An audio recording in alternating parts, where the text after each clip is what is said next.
Hi everyone, this is Mindy for Honeybee Stamps, and in today's video I have two cards for you. So what we're going to be doing is showing you one stamp in two different ways. Now one of these cards I totally planned out and the other one I did not. Can you guess which one? I'm going to be using the friendship frames and I'm going to be using the stamp set, stencil, and coordinating die set. I cannot resist a good layering stencil. Now, a habit that I've gotten into when it comes to stamping my image and then layering ink on top with a blending brush is by stamping it in a light gray or a light brown ink. So here I have my image or my stamp in my MISTI tool, and I'm going to stamp it onto Hammermill cardstock using the Sandy Beach ink from Gina K Designs. So this is just a really light gray, and there's a lot of detail in this stamp. So I'm pushing down really, really well, but there still are some areas in there that didn't transfer quite good enough. So I'm going to go ahead and ink that up again. I do apologize if you can't see this quite on screen. My lights were pretty bright right now. So I stamped it twice. That gave me a good solid impression everywhere. Now, one thing I want to point out is I did leave that stamp in my MISTI tool the way it was. That's very important. So I'm going to be doing my ink blending and using the layering stencils on my tonic magnetic mat that I have here. So I put some repositionable tape on the back of my cardstock to hold that down on that magnetic surface. Now this layering stencil has about, I can't remember if it's 5 or 6 layers to it. And in the center of it, it tells you what layer is what, whether it's layer 1 of the large flowers or layer 2 of the large flowers. So it'll tell you right on the front there which one it is, so you know what areas you're ink blending. Now I do have a lot of inks pulled out for this, and the reason for that is this is going to be pretty much my focal point or my whole card. So I'm really going to take the time and really add in some detail and dimension to this. I'm starting out with a light carnation from Gina K Designs, which is a really light pink, and that's going to be the base layer for my large flowers. It was nice and warm outside, a whole 40 degrees where I live, which is a heat wave for us right now, and I am just dying for spring. So I was in a very springy color mood. So now, still leaving this stencil in place, I'm bringing in Passionate Pink, which is a dark pink, and I'm using a smaller blending brush to add some of that dark color to the inside of the big flowers. And then for the ones that I don't quite have the whole piece of the flower or the whole flower image, I'll add it to just one side. So that's going to help give me dimension to those flowers, is just by adding that darker color in there. So I'm removing that first layer, and then I'm going to line up the second layer of the stencil, which is going to fill in some of the other areas of the flower. You could use 2 different colors between stencil 1 and stencil 2, but I am using that same light carnation, that light pink, and applying it over all of those open areas of the stencil. Then I'm going to come back in with that darker color and bring in some of that detail with that Passionate Pink. This is a really good way to make it look like there's more to your image or your stencils than there really is. So you can use any type of blending brushes that you have on hand. I have my Honeybee Stamps blending brushes dedicated to my Distress Oxides. So I have a few other ones that I like to use with my dye inks, and then I always have some mini blending brushes on hand for these small detail areas. Now I'm moving on to the third layer. I'll probably lose count of my layers here, but this one is going to be adding in these small flowers around the frame. So for this one, I'm doing a light orange, and this is Sweet Mango. All the inks are from Gina K Designs. Once again, just kind of putting in that light area first as a base, and now I'm going to add detail with Tomato Soup, which I don't think I've ever used with my Sweet Mango before, but it is an amazing color to add to get depth into your orange. So once again, just bringing in a small blending brush, and these flowers are kind of small, so in some areas, I'm just going to add it to one side of the flower to help give it some of that dimension. And then our next layer, our fourth layer, is going to kind of help complete some of those flowers, and it also has some other open areas of flowers. So here I'm just going over that open area with that light orange once again.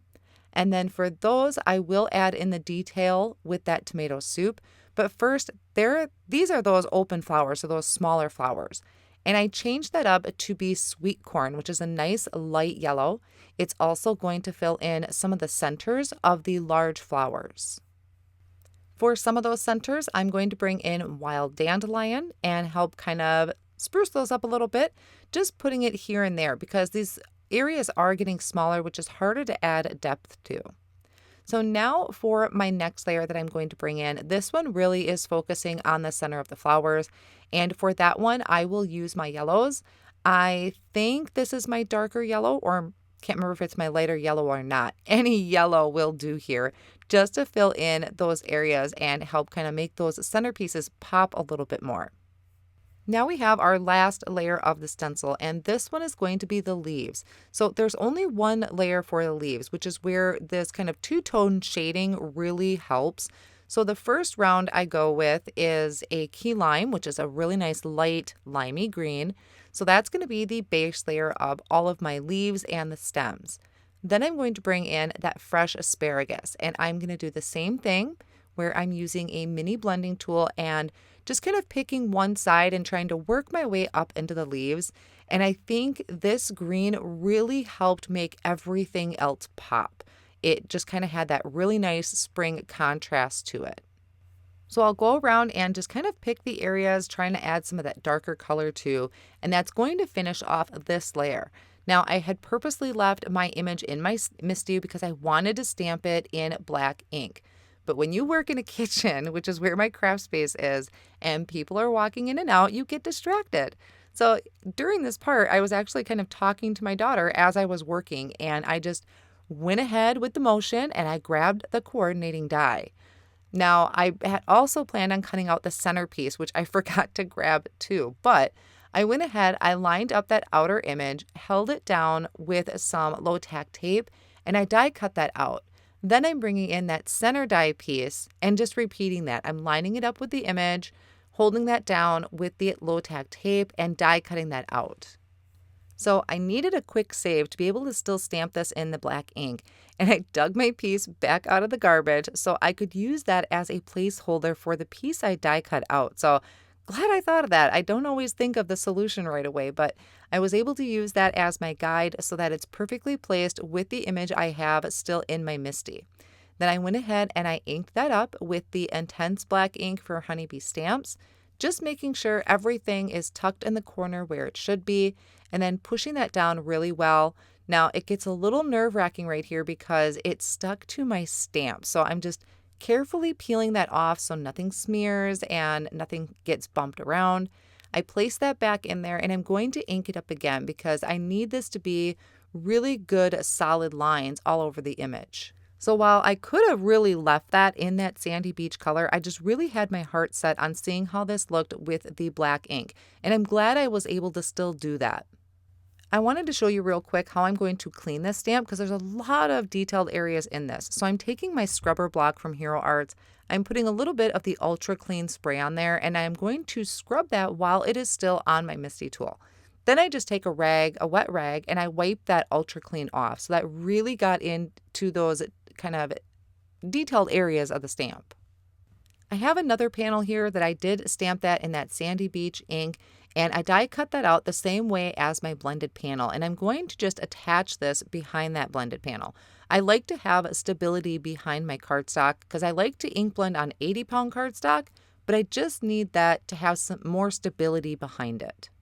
Now, another thing that I wanted to do was I wanted to add color behind the panel or behind my ink blended panel.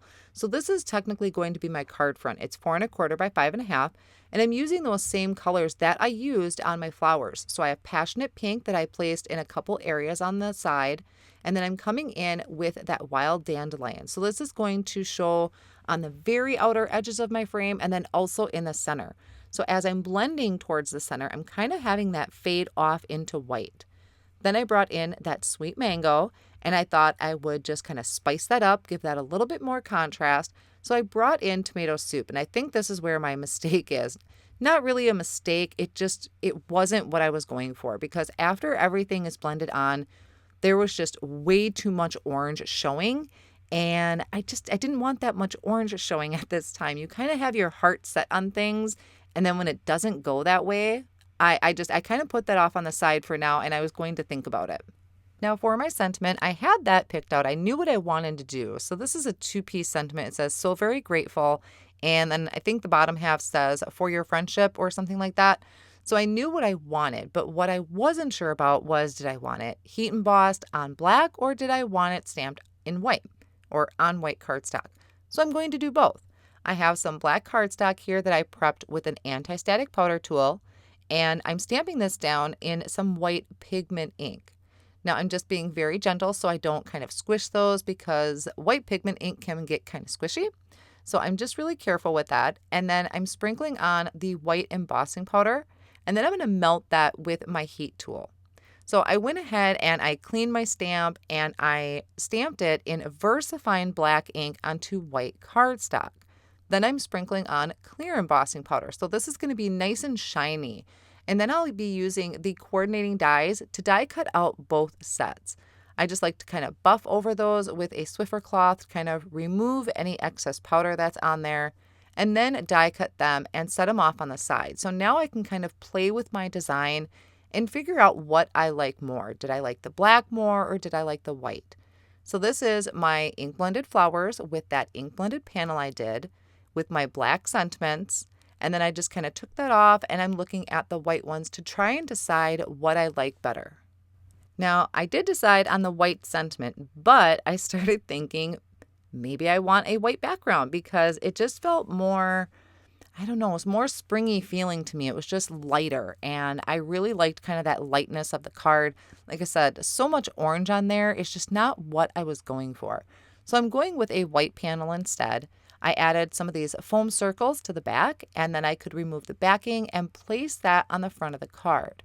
Now I'm taking the white sentiments, and I'm going to add some foam squares behind them. Now I wanted to show you, this is something I just recently did, is my foam squares were going out of control in my drawer. So I took them all, like these are all the small foam squares, and I put them in these 4x6 photo storage cases. And boy, am I loving this new method for storing my foam squares. It's amazing how something so simple can make us so happy. So I'm adding these white foam squares just in the center of each sentiment, because that is the piece that's going to be connected to the bottom piece of cardstock. The ends are going to kind of overlap my floral frame, which is what's lifted up by those foam circles. So I'll remove the backing of those foam squares. I'm going to add little dabs of glue to the foam squares, so if I need to kind of shift it a little bit, I have that wiggle room. And I'm just using my tweezers to help kind of keep my fingers out of the way so I can get those lined up. Then I decided I wanted to add some embellishments to this. So once again, I just really indecisive on these cards today. I had these Aurora Borealis, takes me a little bit to say that. And then I also had some gold glimmer gems. I decided to go with these clear kind of sparkly ones, and I'm adding them around my sentiment, kind of down at the bottom there, and then trailing up at the top. And then that will finish off this card project. So I really do love how this card came out. It's very light and airy, but I did still have some cardstock off on the side. So these are panels that I was playing with earlier to play with color combinations. I liked that blended panel better that was on the bottom, because there's just some pink, orange, yellow poking out. And then this panel is showing you what that looks like on a card front when I do not stamp it in that black ink. So this is just stamped in that sandy beach ink, and it gives you that no line look. So really you can get 2 different looks out of this stamp set, which is why I love using stencils and just being able to stamp it in a lighter color first. And then if I want to go back and add that dark black color for the outline, I can. But leaving it in this light color is always an option.